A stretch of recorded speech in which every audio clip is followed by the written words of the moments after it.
હર હર મહાદેવ, જય ભોળાનાથ। કેમ છો મારી યુટ્યુબ ફેમિલી? તમારા બધાને મારા નવા વ્લોગમાં સ્વાગત છે।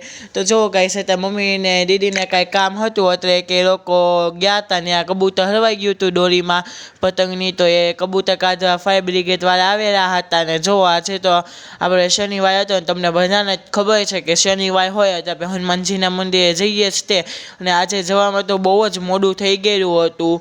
કારણ કે ગાઈસ હનુમાનજી હતું લાડવા બનાવેલા હતા આપણે, કારણ કે કીધું હતું કે આપણું જે કામ પૂરું થઈ જશે તો અમે તમને લાડવા ધરીશું, તો એ આપણું હનુમાનજીએ કામ પૂરું કરી દીધેલું છે। એટલે આપણે હનુમાનજીને લાડવા પણ ધરી દીધા। અને કાંઈ જતાં જતાં તો આમ થાય તો મોડું થઈ ગયું હતું, અને તમે પણ દર્શન કરી લ્યો। અને તમને બધાને ખબર છે કે આ છે આપણે મંચુરિયનનો ત્રીજો ભાગ હતો, અને નીચે લિંક આપી દીધી છે પહેલા ભાગની, અને પહેલા ભાગની નીચે બીજા ભાગની લિંક આપી દીધેલી છે મારા નામની નીચે। તો એમાં લિંક પછી ટચ કરશો તો કે આપણું જે શોર્ટ વિડીયો છે શરૂ થઈ જશે। અને તમને આ વિડીયો ગમ્યો હોય તો લાઈક કરો, શેર કરો અને સબસ્ક્રાઈબ કરો। જય ભોળાનાથ।